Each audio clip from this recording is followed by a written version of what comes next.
Scott Hall was lying on his back in the middle of his kitchen floor, unable to move, with two artificial devices keeping his heart beating and a fresh fracture screaming through his hip. He was completely alone. The phone was out of reach.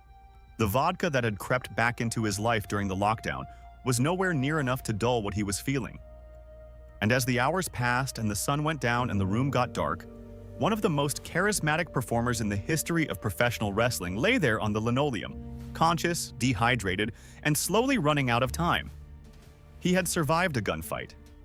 He had survived a near-fatal struggle with addiction that should have killed him 100 times over by his own admission. He had survived a business that chewed men up and spit them out.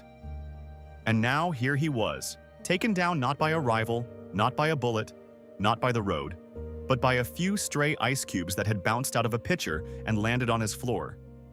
This was the beginning of the end, and almost nobody knew it yet. In this video, we are going to walk through the final hours of Scott Hall. But before we get to those last hours, you need to understand who Scott Hall actually was. Not Razor Ramon, not the bad guy, but the real Scott. Because his final hours were tragic, but the life that came before them is what makes them hurt. Scott Oliver Hall was born on October 20th, 1958, in St. Mary's County, Maryland. He was a military kid, the son of a career army man, which meant a childhood spent constantly on the move. New towns, new schools, new faces every single year. By the time he was a teenager, he had lived in more places than most people see in a lifetime, even attending high school over in Munich, Germany. That kind of upbringing teaches a kid two things very quickly: how to walk into a room full of strangers and command it, and how to never get too attached because you were always leaving eventually. Both of those lessons would define his entire life. Hall was a physical specimen long before he ever stepped into a wrestling ring. 6'7", built like a comic book character, with a natural charisma that you simply cannot teach. He bounced around the early wrestling scene under a handful of forgettable gimmicks in the mid-1980s. There was a character called Starship Coyote. There was a guy called Texas Scott. None of it stuck. None of it was him. He was just a big, good-looking athlete waiting for the right idea to come along. But before the right idea found him, something happened that would haunt Scott Hall for the rest of his days. Something that would sit underneath everything he ever accomplished like a crack in the foundation of a beautiful house. It was January of 1983. Hall was in his mid-20s, working as a bouncer and bartender at a gentleman's club in Orlando, Florida. One night, he got into a dispute with a customer. The argument was supposedly over a woman. The customer stormed out, found Hall's car in the parking lot, and smashed out the windows. A security guard told Hall what was happening, and Hall went out to confront the man. What happened next changed Scott Hall forever. The two men fought, and during that struggle, Hall realized the man was reaching for a gun. So Hall reached for it too. They wrestled for control of the weapon, and Scott Hall won. He stripped the gun away and shot the man in the head at point-blank range, killing him. Hall was charged with second-degree murder, but the case was eventually dismissed when it was ruled to be self-defense. A man had pulled a weapon, and Scott Hall had taken it away and used it to save his own life. Legally, that was the end of it. He walked free.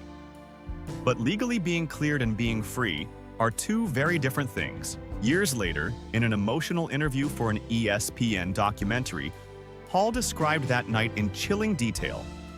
He said he remembered exactly what he was wearing, exactly what the man was wearing, exactly what it smelled like. He said it was burned into his brain, and he admitted that he should have sought counseling right then, immediately, but he didn't, because he was just a kid and he didn't know any better. He was eventually diagnosed with post-traumatic stress disorder, the same condition that haunts soldiers who have taken a life in combat. But instead of getting help, Scott Hall did what so many people in pain do. He buried it. He threw himself into the gym, into his body, into the work. And when the work wasn't enough to keep the memories away, he found other ways to numb himself. That is the foundation underneath everything that came next. Underneath the fame, underneath the championships, underneath the legend, there was a young man who had killed someone and never once forgiven himself for it. The law had said it was self-defense. The law had said he was free to go.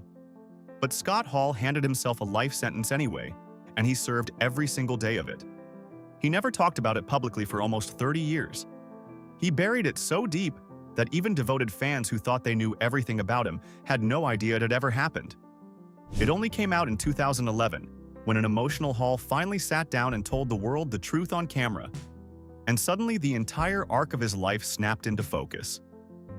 The dependency, the unreliability, the slow-motion self-destruction spread across company after company. None of it made sense without that night in Orlando, and all of it made perfect, painful sense with it. Remember that. Because it explains the whole rest of the story. Everything Scott Hall did from that point forward, the triumphs and the tragedies alike, was the work of a man trying to either escape or earn back something he believed he had lost forever in a dark parking lot when he was barely more than a kid. In 1992, the right idea finally found Scott Hall. He signed with the World Wrestling Federation, and the company gave him a brand new character. A slick, dangerous, Cuban-American tough guy with slicked-back hair, gold chains, a toothpick, and an accent dripping with menace. They called him Razor Ramon. The character was lifted straight out of the movie Scarface, modeled on Tony Montana, right down to the swagger and the catchphrase. He told the world to say hello to the bad guy, and the world listened. Razor Ramon was an instant sensation. The fans were supposed to hate him because he was the villain, but they couldn't help loving him. There was something magnetic about the way he carried himself, the way he flicked that toothpick, the way he made everything look effortless and cool. The crowd loved him so much that the company eventually had no choice but to flip the script and turn him into a hero. Because trying to make people boo Scott Hall was a losing battle. They simply adored the bad guy too much. He went on to win the Intercontinental Championship 4 separate times. And at WrestleMania in 1994, he stepped into a match that is still talked about today as one of the greatest of all time. A ladder match against Shawn Michaels, with the title belt hanging high above the ring.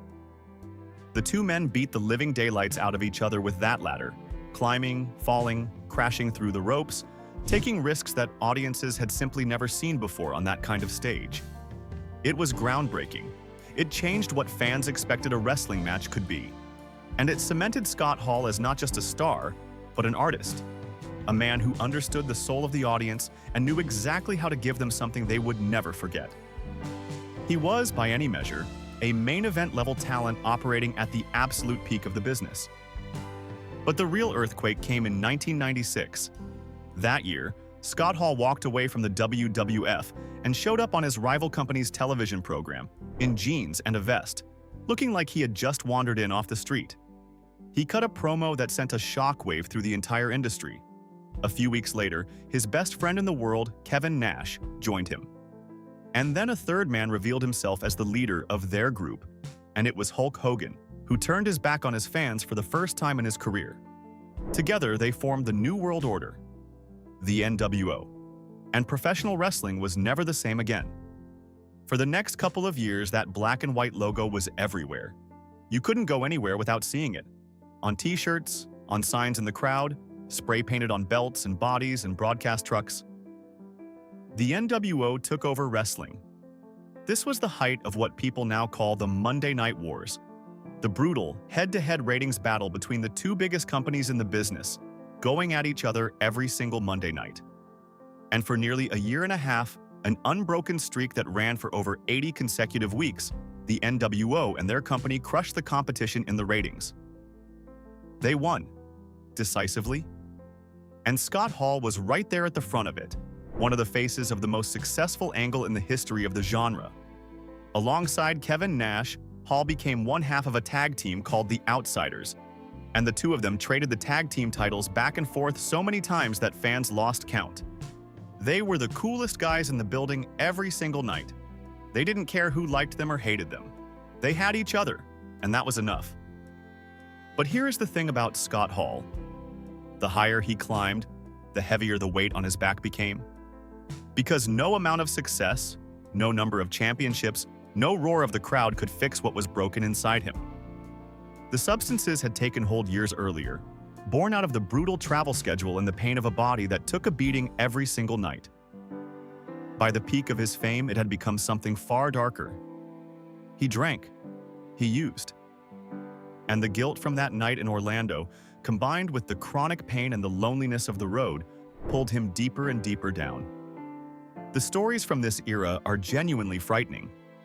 Hall once described sharing hotel rooms with another wrestler during their wildest days, and lying there in the dark, checking to make sure the other man's heart was still beating before handing over more of whatever they were taking. That is not the behavior of a man having a good time. That is the behavior of a man who has stopped being afraid of dying. In a documentary years later, Hall said something that stops you cold. He said there had to be some reason he was still here. He said he should have been dead 100 times. This was a man who, deep down, did not believe he deserved to still be alive. By the early 2000s, Scott Hall's career was in freefall. The reliability was gone. The opportunities dried up. He was released from the WWF for the second time after an infamous overseas flight where his behavior got completely out of control. He bounced around the independent scene, a shadow of the star he had once been, showing up at tiny shows in front of a few hundred people, sometimes barely able to perform. The business he loved had nothing left for him. And by the early 2010s, his friends genuinely believed he was going to die. Soon. And then a man named Dallas Page saved his life. Diamond Dallas Page had been a journeyman wrestler who reinvented himself later in life as a fitness guru, the creator of a yoga program that was changing lives all over the world. Page got a message from a mutual friend, the wrestler Sean Waltman, expressing serious concern about Scott Hall's well-being. The message said that Hall was talking about getting a gun. That detail alone should tell you how dark things had gotten. Page picked up the phone with Jake the Snake Roberts on the line beside him, another broken legend who was at that very moment living in Page's home and rebuilding his own shattered life. And together they called Scott Hall. That phone call was actually recorded and later shared with the world, captured in a documentary about Jake Roberts' recovery. And you can hear in it the raw desperation of a man at the absolute bottom being reached by people who refuse to give up on him. In that obnoxiously positive, relentlessly upbeat way that Dallas Page has, he invited Hall to come and live with him, to rebuild his life from the ground up. Physically, mentally, spiritually, all of it. Hall later admitted he was sitting at home drinking vodka for breakfast when that call came. He said Dallas was just so genuinely, obnoxiously happy, and that it wasn't an act. The man was actually like that for real. He had tried rehab, and it hadn't worked. But there was something about Dallas, something so relentlessly positive that Hall couldn't say no. So he packed up and he moved in. And it worked. It actually worked. Scott Hall got sober, he did the yoga, he rebuilt his broken body. Page also launched a fundraising drive that raised well over $100,000, money that went toward a desperately needed hip replacement surgery and dental work. The man who everyone thought was a dead man walking started to come back to life. In 2014, Scott Hall stood on the stage at the WWE Hall of Fame and was inducted as Razor Ramon. He was healthy, he was clean, he was at peace, or at least closer to it than he had ever been. He had crawled out of a hole that swallows most people whole. 6 years later, in 2020, he was inducted a second time, this time alongside Hogan, Nash, and Waltman as the New World Order. 2 Hall of Fame rings, a redemption story that wrestling fans pointed to as proof that people really can change. That hard times don't last, but bad guys do. It should have ended there, a comeback for the ages, a man who beat his demons and earned a peaceful final chapter. But life doesn't write clean endings. And the world was about to throw something at Scott Hall that even he couldn't see coming. In early 2020, the pandemic shut down the entire planet. Lockdowns, isolation. The whole world went quiet and stayed inside. And for a recovering addict whose sobriety had been built on connection, on community, on people physically showing up and being present, that forced isolation was the worst possible thing that could have happened. Recovery is not a one-time event. It is a daily practice, and a huge part of that practice is not being alone with your own worst thoughts. The pandemic took that lifeline away from millions of people in recovery, and Scott Hall was one of them. Scott Hall was living alone in a duplex in Smyrna, Georgia, not far from the Atlanta Braves stadium. And as the lockdown dragged on, week after week, month after month, the quiet became unbearable. The thing he had fought so hard to escape came creeping back in through the silence. He relapsed. The vodka returned. His best friend Kevin Nash later described, with obvious pain in his voice, how he would try to stay in touch from a distance, texting Hall regularly, telling him he loved him, telling him to hang in there, just trying to keep a thread of connection alive. But over the months, the texts coming back started to change.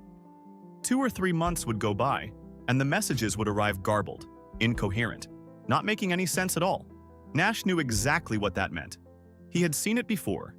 He knew his friend was slipping back into the darkness, and the cruelest part was that there was almost nothing he could do about it from hundreds of miles away during a global shutdown that had grounded the entire world. Hall had reportedly set up a delivery routine for himself.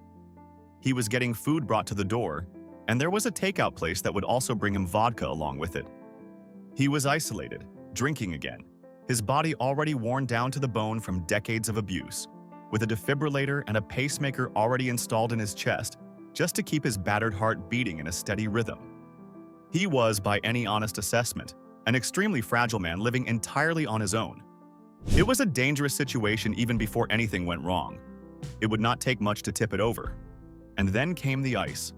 Kevin Nash told this entire story in painful, intimate detail on the very first episode of his podcast, an episode he dedicated entirely to his late best friend.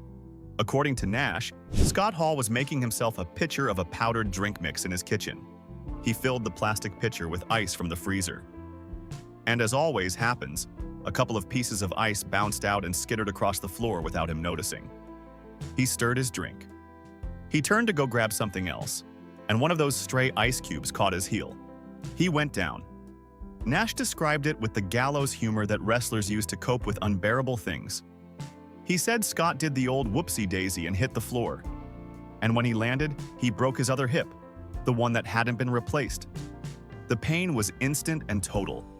Scott Hall was lying in the middle of his kitchen and he could not move. He tried.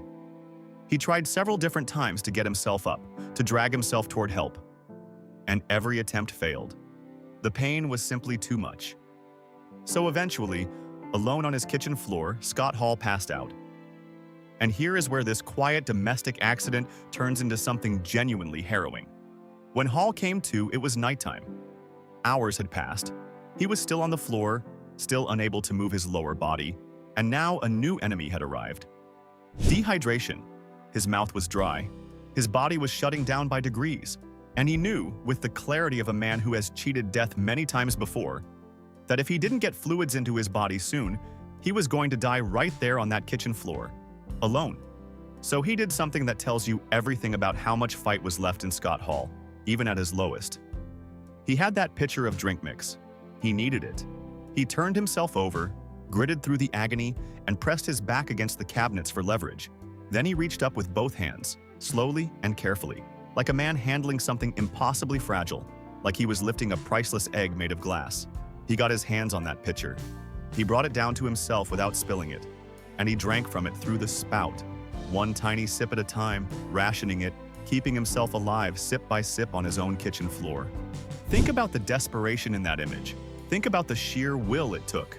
A 63-year-old man with a pacemaker in his chest and a shattered hip, lying helpless on a cold kitchen floor in the dark, completely alone, refusing to die, hydrating himself one careful swallow at a time from a pitcher he could barely reach.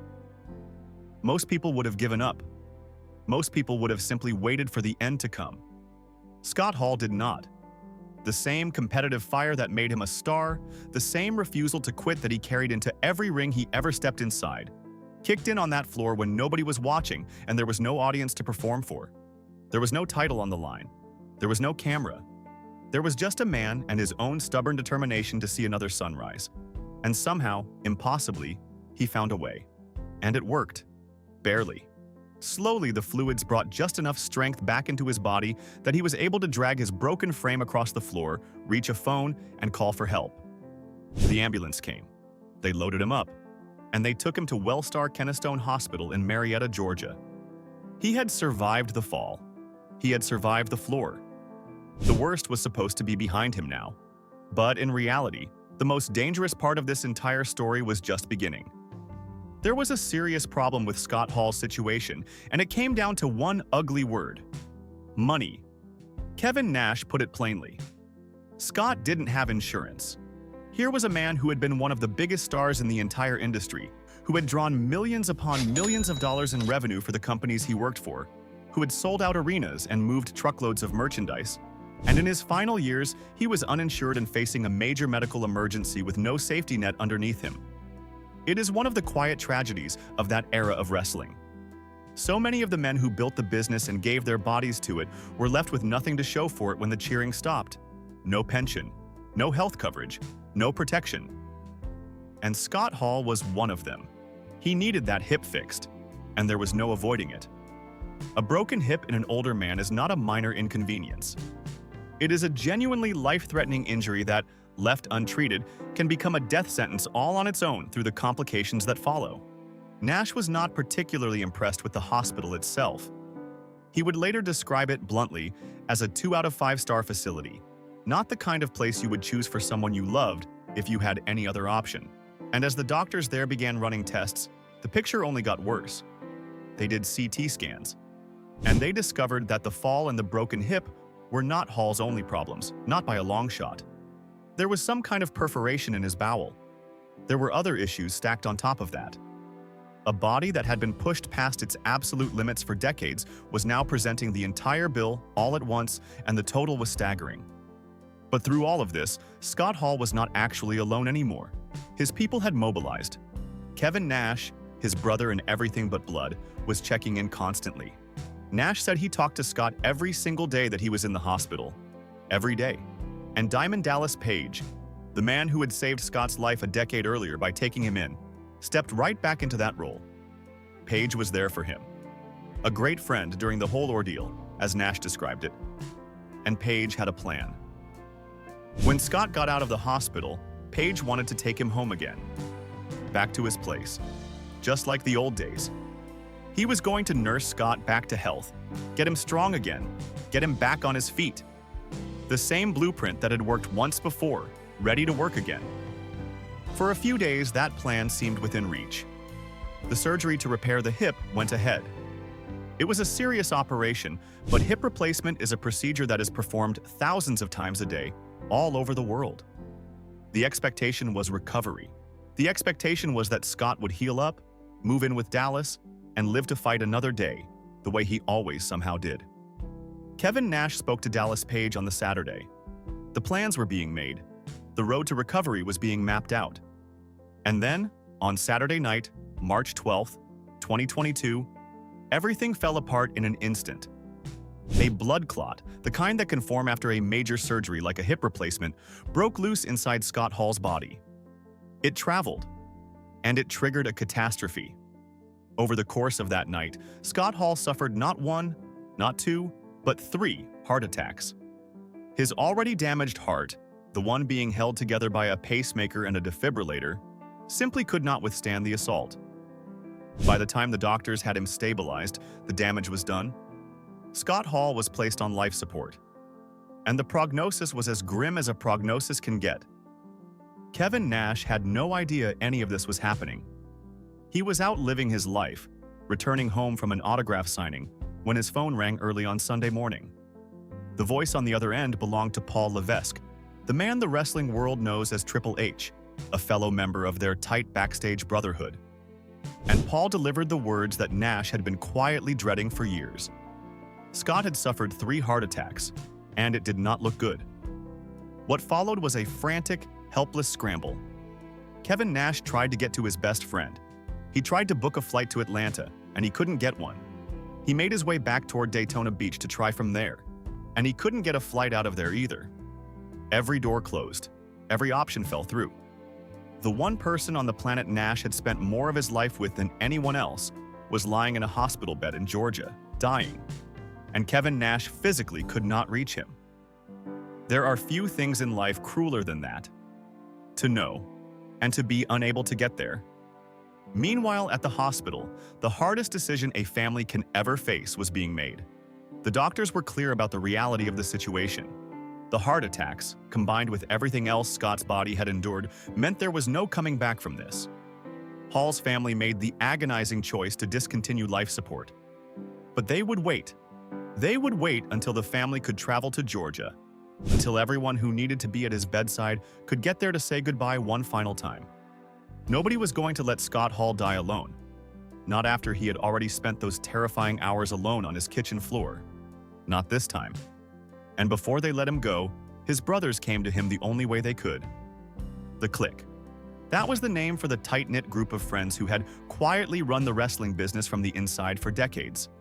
Kevin Nash, Shawn Michaels, Sean Waltman, known to fans as X-Pac, Paul Levesque, Triple H, and at the center of it, always, holding it together, Scott Hall. These were men who had conquered the entire industry together.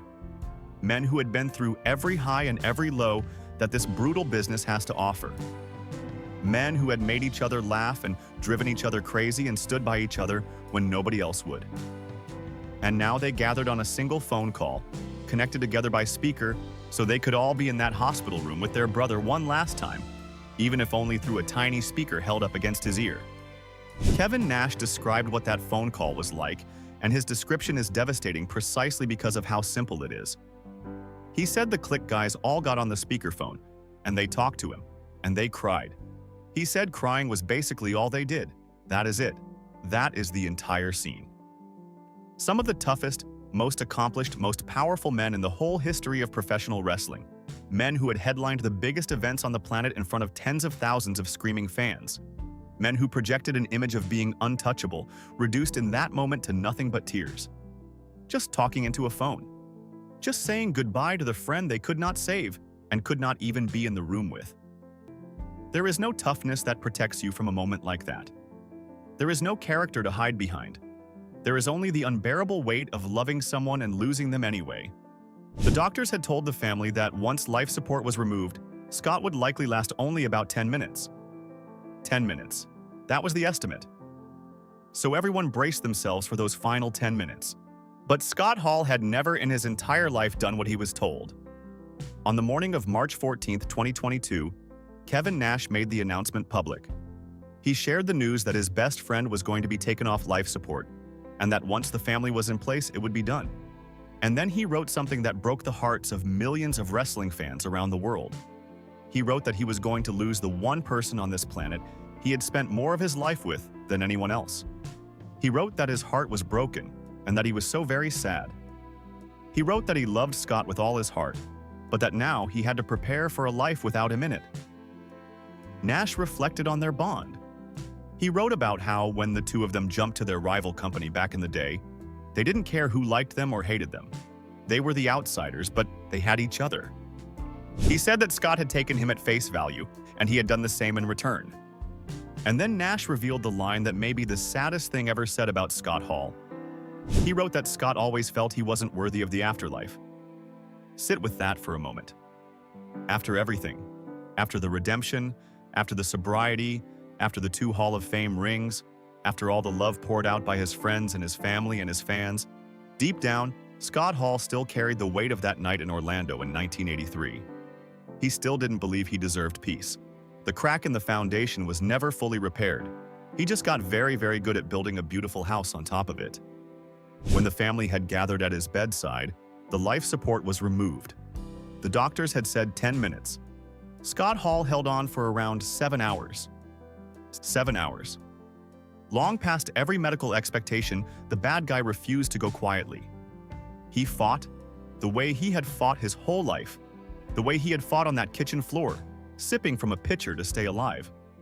His body had been declared finished, and still he held on, hour after hour, with his loved ones around him. Maybe it was just the biology of a strong man dying hard. Or maybe, in some way none of us can fully understand, he wasn't quite ready to find out whether he was worthy of what came next.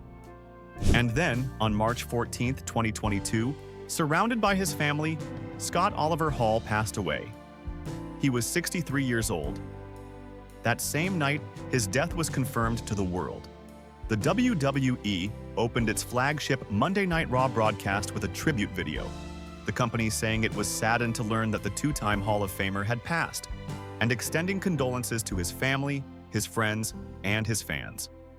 Across the wrestling world, tributes poured in from every corner, from legends and rookies, from friends and rivals, From people who had shared a locker room with him, and from millions who had only ever watched him from the cheap seats in the living room couch. They all said the same thing in 100 different ways. There was nobody quite like Scott Hall. He was laid to rest in Baltimore, Maryland, back near where his story had begun all those years ago. The bad guy went home. And at that funeral, something happened that would have meant the world to him. The clique reunited. In person this time, not through a phone speaker. Kevin Nash, Shawn Michaels, Sean Waltman, and Paul Levesque, all four surviving members, stood together to send off the fifth. It had taken the death of their brother to get them all in the same place again, and you can only imagine what that gathering felt like. Diamond Dallas Page, the man who had saved Scott's life a decade earlier, was there too. And so was Scott's son, Cody Hall, himself a professional wrestler, now carrying the heavy weight of being the bad guy's son in a world without his father in it. The tributes came in from everywhere in the days that followed. Wrestlers who had shared the road with him spoke about his generosity, his humor, his loyalty. Fellow legends talked about the heavy crosses Scott had carried long before any of them ever knew him, and how, knowing what he was carrying, it was a miracle he gave the world as much joy as he did. Fans who had never met him but had grown up watching him flick that toothpick and tell them to say hello to the bad guy flooded social media with decades of memories. For a few days, the entire wrestling world stopped and remembered the same man, each in their own way, and they all kept arriving at the same conclusion.